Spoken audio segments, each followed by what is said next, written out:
بلکہ میں تو آپ کے اس چینل کی وساطت سے ناظرین سے کہوں گا کہ آپ لوگ قیام اللیل میں اپنے اسمارٹ فون کے اندر اس کو ایئر فلائٹ موڈ میں لگا کے ترجمے والا قرآن بھی پیرلل میں کھولیں، اوپر عربی نیچے اردو ترجمہ، اور دل میں اس کو ساتھ ساتھ پڑھیں. اور یہ سنت ہے. اچھا یعنی کہ مصحف بھی پکڑ سکتے ہیں؟ جی مصحف ہاتھ میں پکڑیں. اور اینڈرائڈ اپلیکیشن پہ ہی ہے. صحیح بخاری میں حدیث ہے کہ زکوان تابعی حضرت عائشہ کا غلام تھا جو مصحف ہاتھ میں پکڑ کے انہیں قیام اللیل کروایا کرتا تھا. اچھا. اس کی پوری سند مصنف ابن ابی شیبہ اور سنن کبریٰ البیہقی میں موجود ہے، اور امام بخاری نے اسے چیپٹر کی ہیڈنگ میں ڈالا ہے.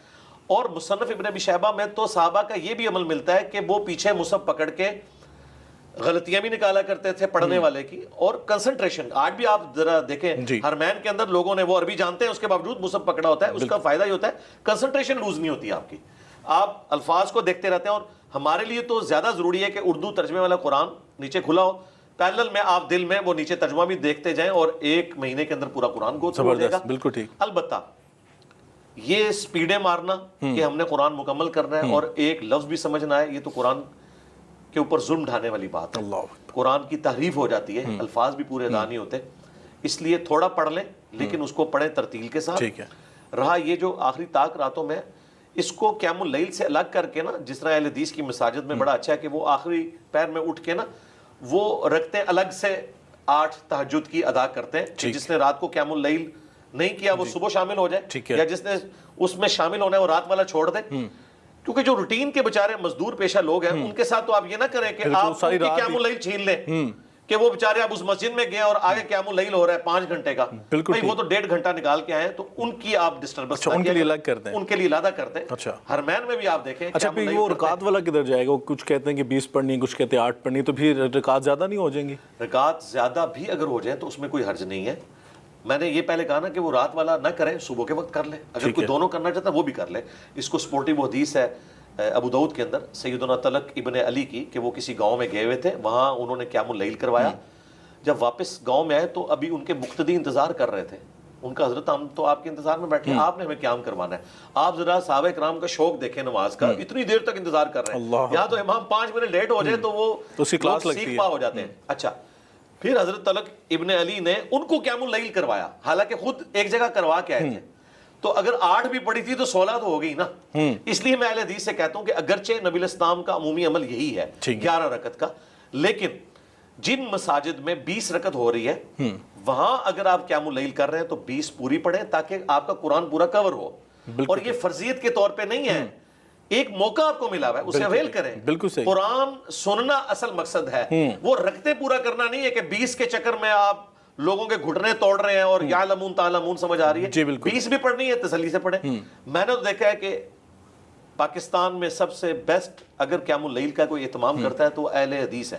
ان کی 8 رکعت بھی 1.5 سے پونے 2 گھنٹے میں ختم ہوتی ہے، اور ایک ایک لفظ سمجھ آتا ہے، اور سنت کے بھی قریب ہے یہ، پلس یہ کہ آپ کو قرآن سمجھ آ رہا ہے. لیکن اگر حنفیوں کی مسجد میں بھی کوئی جاتا ہے، دیوبند اور بریلویوں کی مسجد میں، وہاں پہ بھی بڑے اچھے قاری موجود ہیں جو آہستہ قرآن پڑھتے ہیں، تو وہاں پھر آپ 20 رکعت پڑھ کے نکلیں. مسئلہ وہ رکعت کا نہیں ہے، مسئلہ ہے کہ قرآن سننا ہے. تو بہتر ہے آپ سنیں. پورا قرآن کور کرنا سنت اس اعتبار سے ہے کہ بخاری مسلم میں ہے کہ حضرت جبرائیل علیہ السلام نبی علیہ السلام کے ساتھ دورہ قرآن رمضان شریف میں کیا کرتے تھے. لیکن یہ واجبیت یا فرضیت نہیں ہے. 1 مہینہ جو قرآن کے ساتھ مخصوص ہے، ایٹ لیسٹ اس قرآن کا اتنا اہتمام حق ہے. بالکل ٹھیک ہے. اچھا آپ نے اہل حدیث کی بات بھی کی، دیوبند کی بات بھی کی، بریلوی مکتب فکر کی بات بھی کی قیام اللیل کے حوالے سے. تو اہل تشیعوں کے ہاں قیام اللیل کا کنسیپٹ نہیں ہے؟ اگر آپ کا کیمرہ وزن اٹھائے تو میں آپ کو یہ بتاؤں کہ اہل تشیعوں کا جو قیام اللیل والا معاملہ ہے وہ تو سنت کے سب سے زیادہ قریب ہے. اچھا جی، وہ اس لیے کہ نبی علیہ السلام نے بخاری مسلم میں آتا ہے کہ 3 دن کے بعد قیام اللیل چھوڑوا دیا باجماعت نہیں. جی باجماعت، اور کہا کہ اپنے گھروں میں ادا کرو. اہل تشیع گھروں میں قیام اللیل کا اہتمام کرتے ہیں. اچھا وہ اس بات کے قائل ہیں کہ نفلی عبادت گھر میں زیادہ نفلی عبادت ہے وہ افضل ہے. دیکھیں نا، وہ میں نے اس لیے کہا تھا نا کہ آپ نے اس مقدمے کو سمجھنا ہے. وہ قیام اللیل کے خلاف نہیں ہے، وہ کہتے ہیں رات کو کریں، پوری رات کریں. اب دیکھیں ہمارے ہاں بخاری مسلم تو اہل تشیع کی نہیں ہے نا، اہل سنت کی کتاب ہے. بخاری مسلم میں نبی علیہ السلام غضبناک ہو گئے صحابہ کرام کے اوپر کہ میں نے تمہیں کہا گھروں کو پڑھو، گھروں میں جا کے پڑھو. اچھا اسی وجہ سے بخاری مسلم میں آتا ہے حضرت ابو بکر کے دور میں بھی قیام اللیل لوگ گھروں میں کرتے تھے، یا کوئی مسجد میں ٹولیوں کی شکل میں کرنا چاہتے تو وہ کرتے تھے. یہ اوبلیگیٹری نہیں تھا. حضرت عمر کے بھی شروع کے دور میں ایسا تھا. پھر حضرت عمر نے دیکھا کہ لوگ ٹولیوں کی شکل میں مختلف اماموں کو لے کے کھڑے ہوئے ہیں, ظاہر سب کو مسجد کے اندر منتشر ہو کے, تو انہوں نے کہا کہ آپ اتنی ساری جماعتیں نہ کریں, ایک امام میں مقرر کرتا ہوں. ابی ابن کعب اور تمیم داری, یہ 2 بندوں کی ڈیوٹی لگائی. اور الموطا امام مالک میں آتا ہے کہ ان کو کہا کہ 11 رکعتیں پڑھاؤ, 8 قیام اللیل کے اور 3 وتر. بخاری میں صرف اتنا ہے کہ ان دونوں کی ڈیوٹی لگائی. اور پھر اگلے دن جب آئے تو دیکھا کہ ایک امام ہے اور سب لوگ اس کے پیچھے نماز پڑھ رہے ہیں. سیدنا عمر, انہوں نے خود نہیں نماز پڑھی, وہ وہاں سے ایک جملہ بولتے ہوئے چلے گئے کہ اس سے بہتر مرد کی وہ نماز ہے جو رات کے آخری پہر میں گھر میں پڑھتا ہے.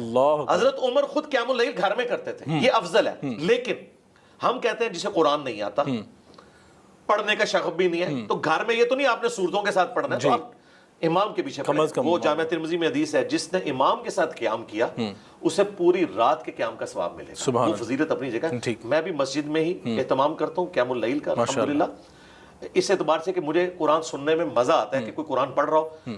میں خود پڑھوں تو ظاہر ہے وہ ایک زیادہ تردد ہے, اس کی بجائے میں سنتا ہوں, میں اس کو انجوائے کرتا ہوں.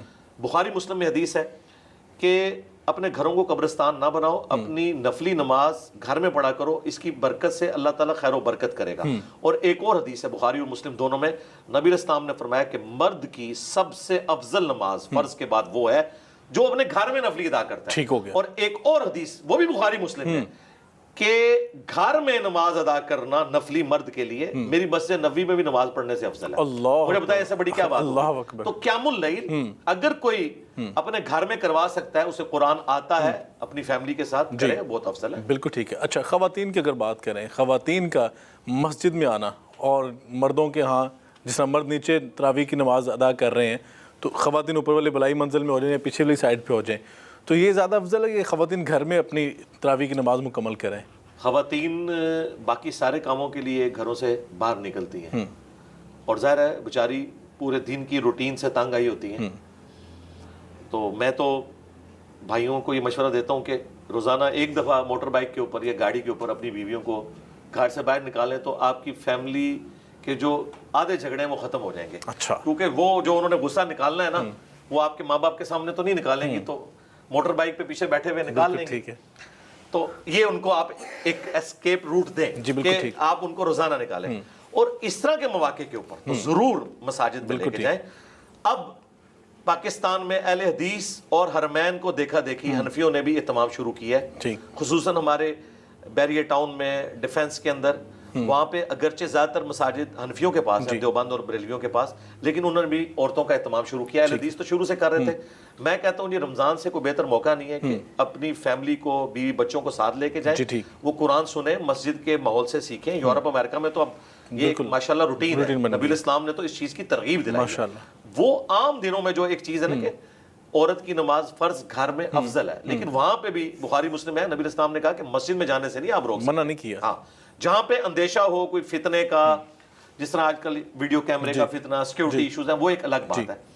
اعتکاف بھی عورت مسجد میں ہی کرے گی, لیکن اگر کہیں فتنہ ہو تو وہ گھر میں کر سکتی ہے. مسجد میں عورتوں کو لے کے جائیں, وہ اس ماحول کو دیکھیں, بچے اس ماحول کو دیکھیں. یہ ان کے لیے آپ سمجھ لیں اس سے بہتر کوئی پکنک اسپاٹ نہیں ہو سکتا.